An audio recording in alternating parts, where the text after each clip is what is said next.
আসসালামু আলাইকুম রহমতুল্লাহ। প্রিয় শিক্ষার্থী বন্ধুরা, প্রিয় ভিউয়ার্স, আশা করি সবাই ভালো আছো। আজকের এই ক্লাসে আসার জন্য, ভিডিওটি দেখার জন্য তোমাদের সবাইকে স্বাগত, শুভেচ্ছা এবং অভিনন্দন জানাচ্ছি। প্রিয় শিক্ষার্থী বন্ধুরা, তোমাদের সহযোগিতায়, তোমাদের অনুপ্রেরণায় আসলে মূলত আমার ক্লাসগুলো রেডি করে থাকি প্রতিদিনই। আমাদের এই এমআরএস রহিম 97 চ্যানেলের পক্ষ থেকে তোমাদের অভিনন্দন, শুভেচ্ছা। প্রতিনিয়ত আমরা এই চ্যানেলে আমাদের নতুন কারিকুলামের একেবারে ষষ্ঠ শ্রেণী থেকে দশম শ্রেণী পর্যন্ত যেসব নতুন বইগুলো রয়েছে, বইগুলো যে বাড়ির কাজ রয়েছে, এগুলো যথারীতি যথা নিয়মে আমরা প্রতিদিনে আম আপলোড করতেছি।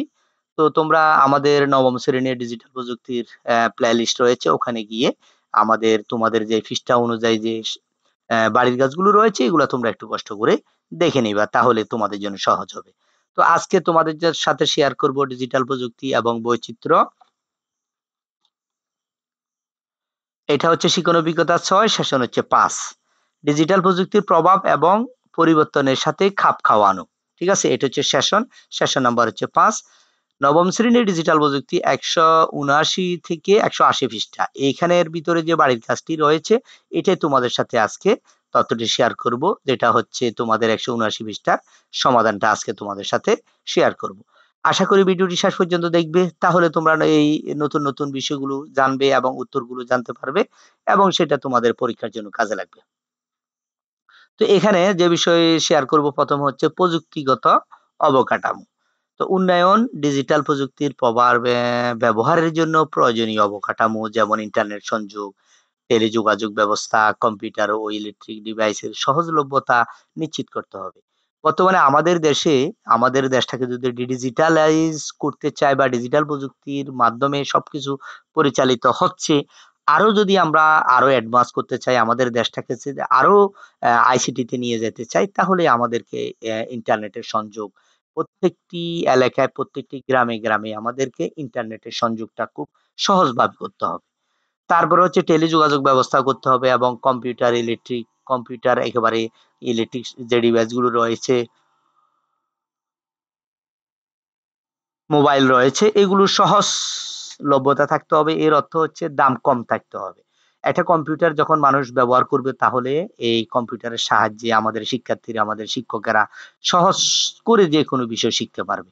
এজন্য কম্পিউটার এবং ইলেকট্রনিক সামগ্রীগুলো দাম কম রাখতে হবে। এজন্য বলতেছি প্রযুক্তিগত অবকাঠামো উন্নয়ন করতে হবে। তারপর হচ্ছে ডিজিটাল দক্ষতা উন্নয়ন। ডিজিটাল প্রযুক্তি ব্যবহারের জন্য জনগণের মধ্যে দক্ষতা বৃদ্ধি করতে হবে। এজন্য শিক্ষা ব্যবস্থায় ডিজিটাল শিক্ষাকে অন্তর্ভুক্ত করতে হবে এবং বিভিন্ন প্রশিক্ষণ কর্মসূচির মাধ্যমে জনগণকে ডিজিটাল দক্ষতায় শিক্ষিত করতে হবে। তো এই কথাটির অর্থ হচ্ছে ডিজিটাল ব্যবহারের যে সক্ষমতা রয়েছে, যে দক্ষতা রয়েছে, এই বিষয়গুলো খুব সহজভাবে প্রশিক্ষণের মাধ্যমে হোক, যেভাবে হোক, এগুলাকে সহজ মাধ্যমে এই কম্পিউটার পরিচালনা করা, কম্পিউটারের মাধ্যমে যে ডিজিটাল ব্যবহারগুলো রয়েছে, এগুলো সহজে যাতে শিখতে পারে। যেমন বর্তমানে আমাদের এই শিক্ষা কারিকুলামের ভিতরে, নতুন কারিকুলামের মধ্যে ডিজিটাল প্রযুক্তি রয়েছে। এখানে ভিডিও এডিটিং এর ব্যবহার রয়েছে, গ্রাফিক্স ডিজাইনের ব্যবহার রয়েছে এবং হচ্ছে প্রোগ্রামিং এর ব্যবস্থা রয়েছে। এগুলো এগুলো সিলেবাসের ভিতরে যখন চলে আসবে, আমাদের ভবিষ্যৎ প্রজন্মগুলো খুব সহজে ডিজিটালের দক্ষতা উন্নয়ন হবে এবং নিজেই দক্ষতা অনুযায়ী কাজ করতে পারবে। তারপরে হচ্ছে কৃত্রিম বুদ্ধিমত্তার গবেষণা উন্নয়ন, যেটা বর্তমানে আর্টিফিশিয়ালি এআই যেটাকে বলি, ইন্টেলিজেন্স আর্টিফিশিয়াল ইন্টেলিজেন্স যেটাকে আমরা বলে থাকি। বর্তমান কৃত্রিম বুদ্ধিমত্তার এআই এর ব্যবহার ডিজিটাল প্রযুক্তির ক্ষেত্রে একটি গুরুত্বপূর্ণ দিক। এজন্য বাংলাদেশে কৃত্রিম বুদ্ধিমত্তা নিয়ে গবেষণা বা উন্নয়ন কর্মসূচি গ্রহণ করতে হবে। আসলে এআইটা কিভাবে ব্যবহার করবে, এটার অবকাঠামো উন্নয়ন এবং এগুলোর ভালো দিক, খারাপ দিক, এই বিষয়গুলো নিয়ে আমাদেরকে জনগণকে এটা জানাইতে হবে এবং বিশেষভাবে এগুলো উন্নয়নের জন্য কাজ করতে হবে। কেমন? এজন্য গবেষণার প্রয়োজন রয়েছে। প্রিয় শিক্ষার্থী বন্ধুরা, আমরা এগুলো শিখছি, প্রতিনিয়ত শিখছি, আমরা শিখবো আরো ভবিষ্যতে। তারপর হচ্ছে ডিজিটাল নিরাপত্তা নিশ্চিতকরণ। ঠিক আছে? ডিজিটাল প্রযুক্তির ব্যবহারের ক্ষেত্রে তথ্য প্রযুক্তিগত গোপনীয়তা সুরক্ষিত রাখার জন্য ডিজিটাল নিরাপত্তা নিশ্চিত করতে হবে। বর্তমানে আমাদের যে ওয়েবসাইট গুলো রয়েছে, সরকারি ওয়েবসাইট গুলো রয়েছে, বিভিন্ন অনলাইনে যে কার্যক্রমগুলো আমরা করে থাকি, সেবা পেয়ে থাকি সরকার থেকে, এগুলোকে আরো নিরাপত্তা করতে হবে যাতে কখনোই হ্যাকারেরা এটা হ্যাক করতে না পারে। এই বিষয়গুলো আমাদেরকে নিশ্চিত করতে হবে। এই জন্য প্রয়োজনীয় আইন ও নীতিমালা প্রণয়ন ও বাস্তবায়ন করতে হবে। এই জন্য নীতিমালা থাকতে হবে, আইন থাকতে হবে, যে এই অন্যায়গুলো করবে, যারা অন্যের মোবাইল, অন্যের তথ্য হ্যাক করবে বা সরকারি কোনো ওয়েবসাইট হ্যাক করবে, তথ্য চুরি করবে, তার জন্য ব্যবস্থা থাকতে হবে, বিচারের আওতায় তাকে আনতে হবে। তারপর হচ্ছে ডিজিটাল অর্থনীতির বিকাশ। ডিজিটাল প্রযুক্তি ব্যবহারের মাধ্যমে ডিজিটাল অর্থনীতির বিকাশ ঘটাতে হবে। এই জন্য প্রয়োজনীয় অবকাঠামো ও আইন কাঠামো তৈরি করতে হবে। এই ক্ষেত্রে ব্লকচেন প্রযুক্তির চ্যালেঞ্জ মোকাবেলায় প্রস্তুতি নিতে হবে। আমাদের ডিজিটাল যে আমরা এটার ডিজিটালি যে আমাদের দেশটা এগিয়ে যাবে, এজন্য প্রচুর পরিমাণে অর্থনৈতিক বিকাশও আমাদের থাকতে হবে। অর্থনৈতিক অবস্থা আমাদেরকে থাকতে হবে এবং বিভিন্ন অবকাঠামোগুলো আমাদের উন্নয়ন করতে হবে। যেরকম বর্তমানে বাংলাদেশের প্রায় শিক্ষা প্রতিষ্ঠানের ভিতরে বঙ্গবন্ধু শেখ মুজিবুর রহমান, শেখ রাসেল ডিজিটাল ল্যাব দেওয়া হয়েছে, এখানে কম্পিউটার দেওয়া হচ্ছে, ল্যাপটপ দেওয়া হচ্ছে।